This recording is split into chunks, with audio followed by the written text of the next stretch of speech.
Let's try that again. Just edit that bit out. Hey guys, okay, it is the next day. We have let this second piece here dry. And again, we've got three pieces here, one, two, three. So we glued those together last night and used a two-part epoxy. Again, I'm using JB Weld Marine Clear. Actually spoke with our emailed JB Weld to see what would work best. Corian actually have their own adhesives that they use for it, which are quite expensive, and you need a special caulking gun to use them. And for this little project, for my tent trailer, I sure as heck wasn't going to do that. So I was looking for some other adhesive that would work well with Corian. I love JB Weld. I've used it for lots of different things. So I just emailed them, say, hey, which one of your adhesives would work best for this? They gave me a couple of options, and I chose to use the Marine two-part clear adhesive, and it works well. Now, the Corian does an even better job, admittedly, because it's actually color matched. But I decided that, you know what, clear is good enough for me. After all, this is just a tent trailer. So now that we've glued these together, we've cut them, we've glued them, the glue is dried, and we've got a little bit of additional, you probably can't see this, but we've got, you know, some glue residue sitting on top of here.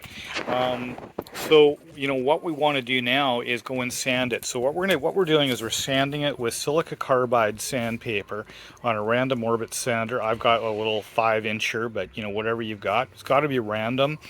And silicon carbide, they say, works best for this type of material. So I'm starting with a 120, okay, and going gently over it, okay, with the 120.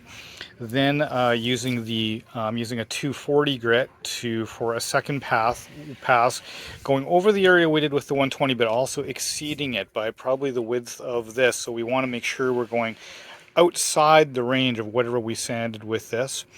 And then we're finishing up with Scotch-Brite, the maroon Scotch-Brite. I didn't actually have or I had a hard time finding the pads to fit my random orbit sander, but I found big square pads, so I just cut some out and then glued it to an old sanding disc, and I'm using that on my random orbit sander. Seems to work great. And then what you want to do is really go over the entire, I mean, you know, you could just do an area that exceeds what you sanded, but I'm actually, because these pieces aren't that big, I just go over the whole gosh darn thing, okay? And doing that, when you use the Scotch-Brite, you use it with a tiny little bit of water in a spray bottle, okay? I'm actually using a little bit of water mixed with a little bit of cleaning vinegar. You don't really need to do that, but I had this bottle already mixed up, and I, what the heck, a little vinegar is not going to hurt. So that's what I'm doing on here, and it really works out really well. So let me show you that process.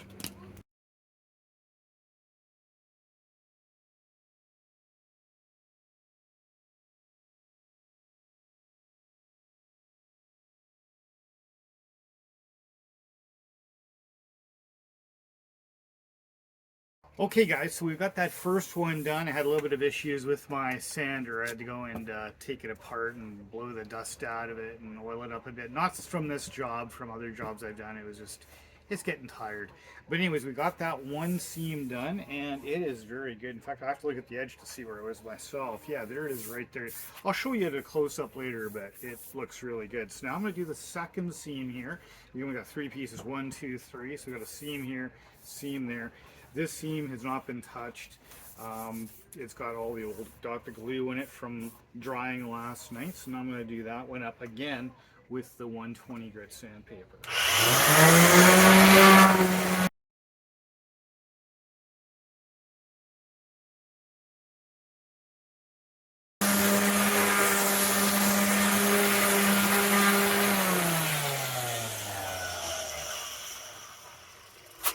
I need a new sanding disc, so I'm going to grab another one.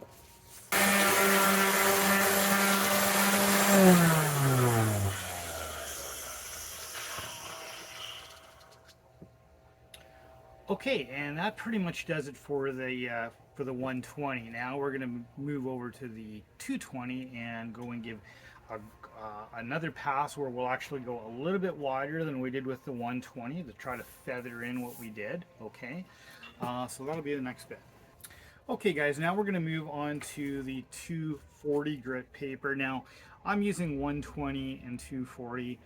These numbers don't have to be terribly precise. This material is forgiving, shall we say? So you could, I mean, you could use, you could start with something a little bit different.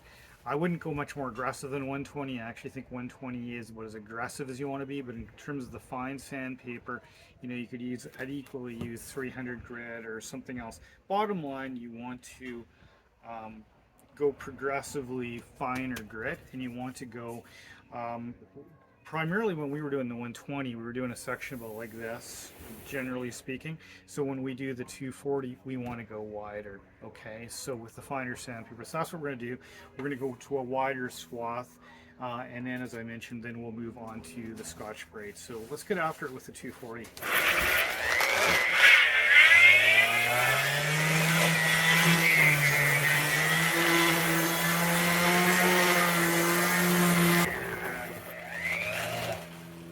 Well, as you can tell, I'm having sanding troubles here with my palm sander. I mean, actually have to resort to go buy another one. I was kind of hoping when you get this job finished, but well, we'll give her a go.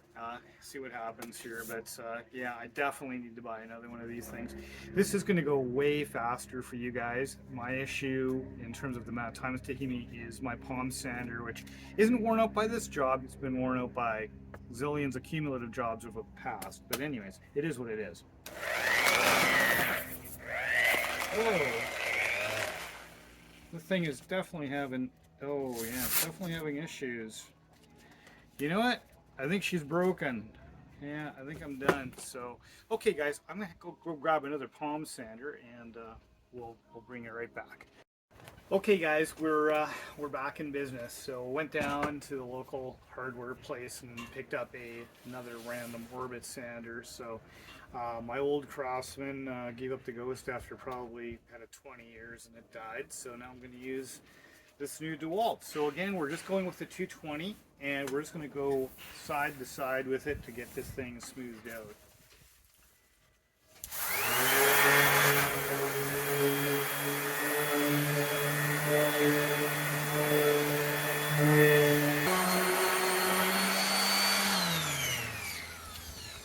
Okay, so quite happy with that. So that part of it's done. Now what we're going to do is we're going to grab some microfiber rags, and we're going to wipe this thing down, and then we're going to use a little bit of water and spray the thing down and go over it with a Scotch-Brite pad. So that will be the next step. Okay guys, so now what we're going to do is we're going to spray this thing down just a little bit. We don't want to be getting to the point where we have water splashing everywhere. We just want to get it a little bit damp, and we're going over it with a medium.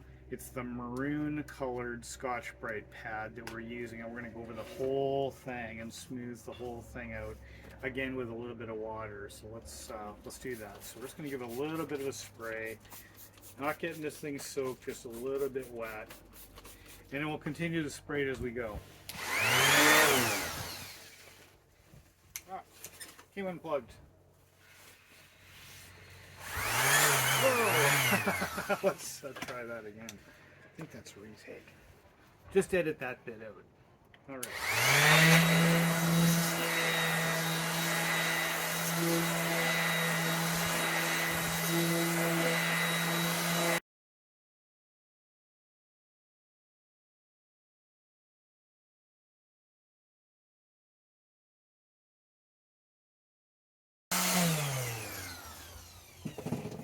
Okay, so now what we're going to do is we're going to use a little bit more water and wipe all of this down with a microfiber cloth.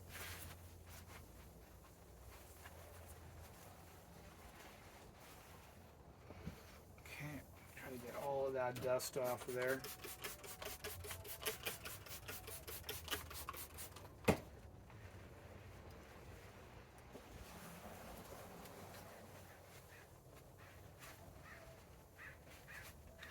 And man, that looks pretty good. You know what? I cannot even see those more. So I'm going to take the camera off and show you.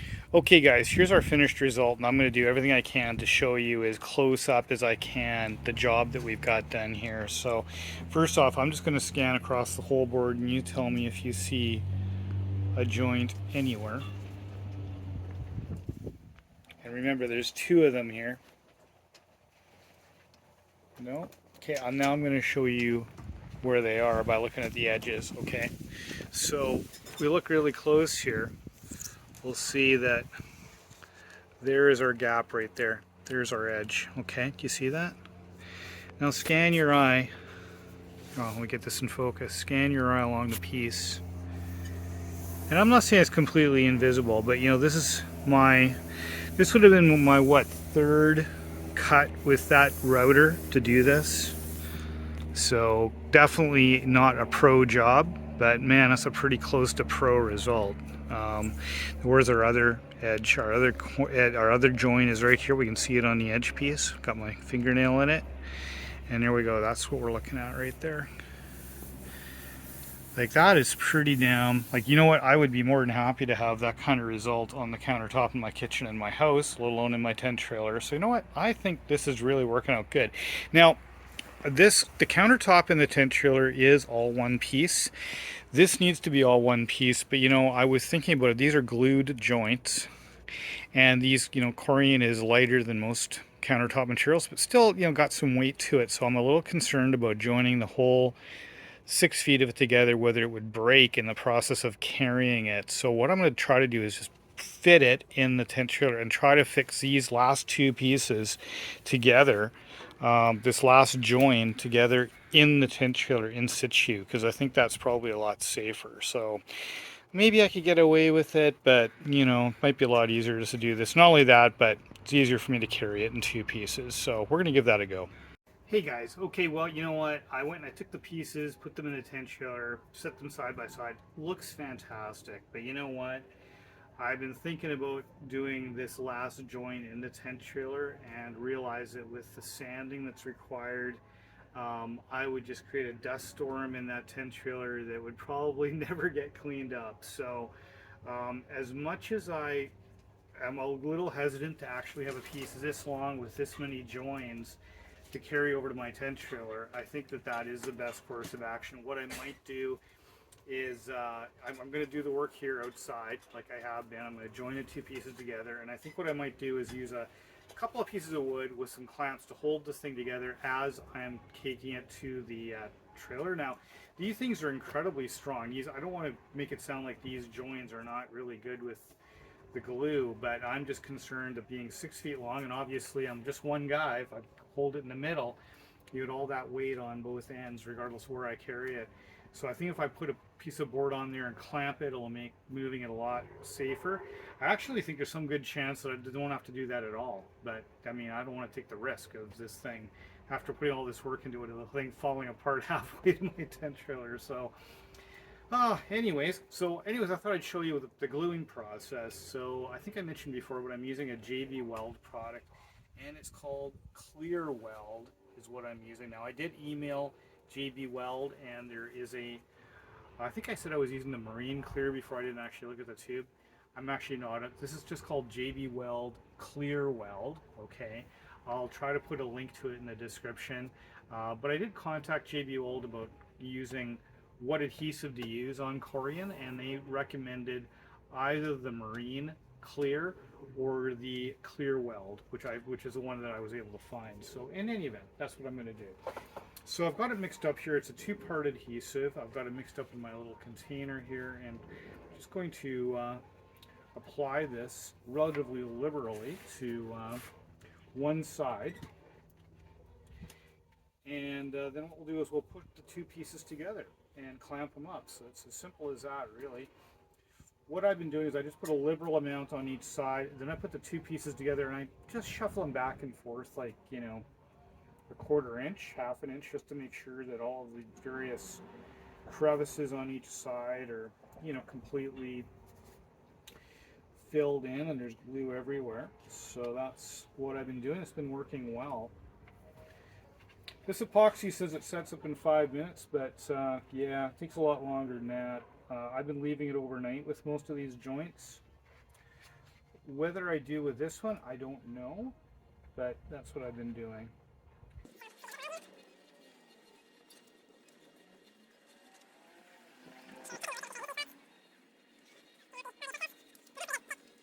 So now what we're going to do is we're going to bring these close, and I have another little piece of Corian here. This is just different stuff that I had, and I'm using it as a straight edge. So what I do is I'll get them together, and then I'm making sure that I have the end pieces fully lined up. Now we're going to move this back and forth that couple of, you know, just a little bit to make sure we're good here. So I'll get that smushed in there. Now to make sure that the front face is fully aligned, what I do is I use this other piece of Corian just to line her right up.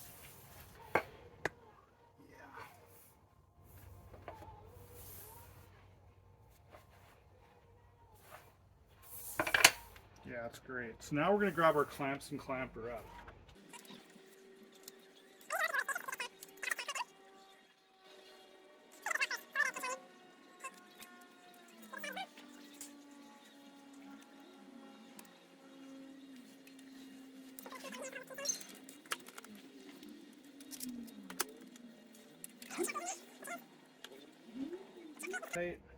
And then what I do is I take a look at the center here, and this is what often happens. It isn't exactly perfect, so I've got a 50-pound weight that I'm going to put across here.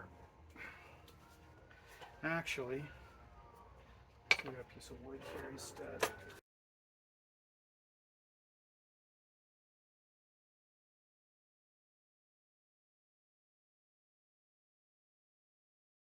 Yeah, I'm happier with that. So now we're just going to let that sit and dry.